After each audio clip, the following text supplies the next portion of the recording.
see how you feel. Do you feel better? Feel worse? Just feel tired. We've survived our worst day. Let's have a better day today. Alright. What's up, my widows? It's me again, and I thought long and hard about doing this one. And I still don't know if this is actually going to make it to YouTube, because it'll probably make it to my other channels that aren't as readily accessible by the public.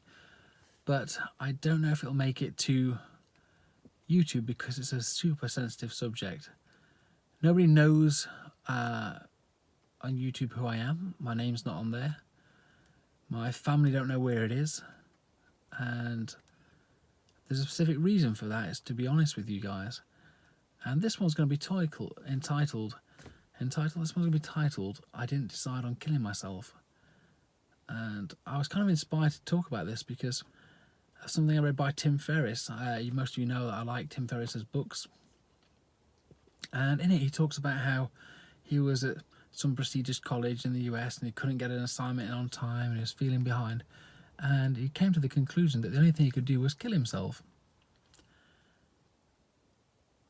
And it goes on to suggest, it goes on to talk about that and how faulty that logic was, because it's just an exam. And he dropped out of uni and he forgot about it entirely, because there's a few different things he talked about. And like, he talked about, how do you know we're better on the other side?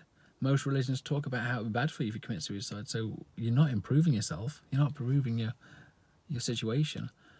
It's just making things worse. And then, of course, he talked about the fact that it would have like a hand grenade effect on the people he cared about. It was actually an incidental thing. He'd actually got a book out on how to commit suicide, and it got sent to his mum's address as opposed to his college address by accident.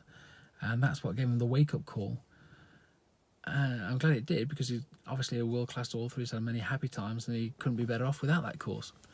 But I had an incident towards the first Mother's Day where I wasn't thinking correctly, because I just couldn't bear the fact that at church on that Sunday,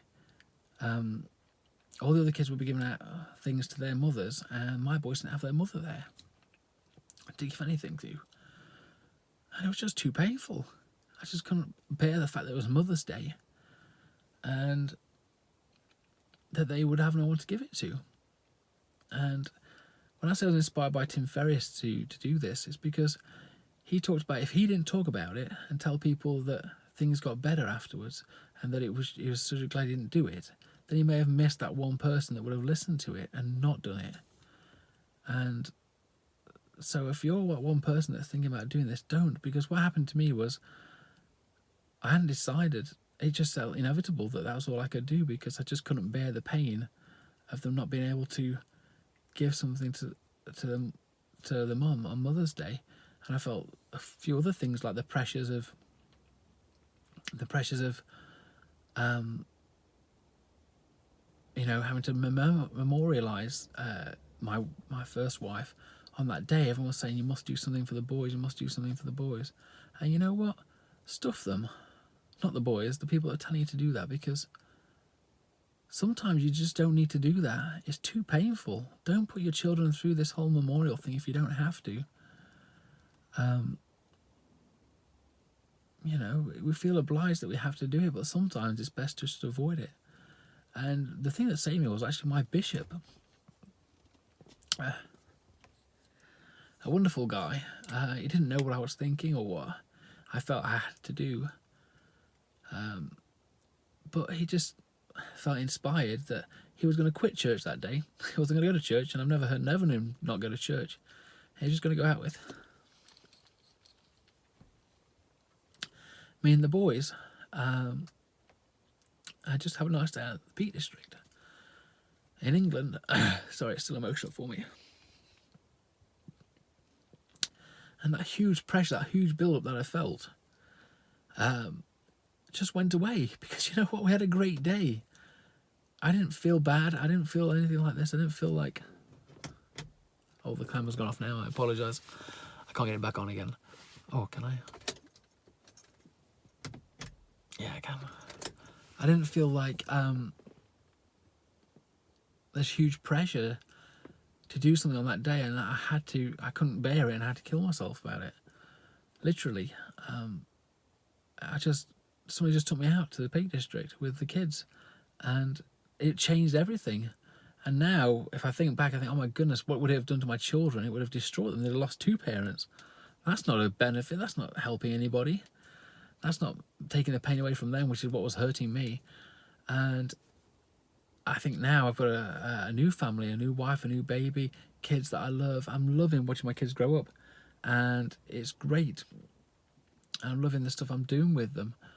And I wouldn't have had that if I'd have done that silly thing that was just in my brain. So if any of you are thinking this, if any of you have gone on that dark path, it gets better. There's no need for you to do it. Just the thing that is causing you the pain or is making you think like that can usually be changed. I'm not a counsellor, so if this made you feel worse, phone somebody right now. There's a suicide prevention hotline. There's Samaritans in the UK.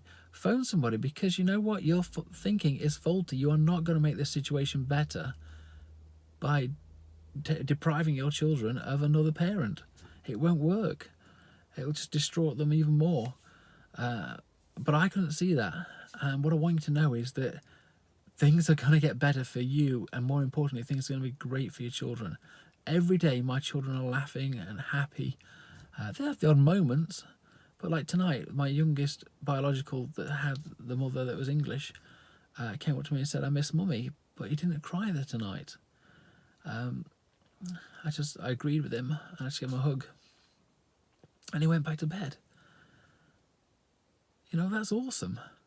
And yet most of the day we went to the cinema, we went to watch Incredibles 2. It was fantastic.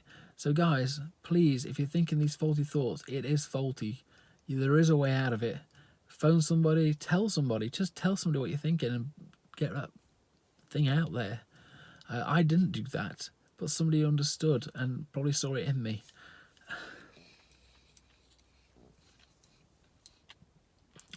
Which I'm forever grateful for.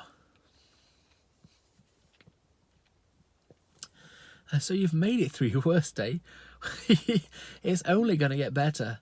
It will get better, I promise you. Stick with it, guys, and stay with me, and I'll stay with you. You will have a better day tomorrow. I love you all. I'll see you again tomorrow.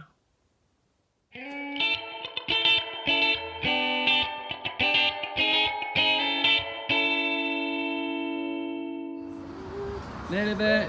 Hold on. Everyone say, Tyke smells of skunk. I like skunk! That video is getting deleted. Don't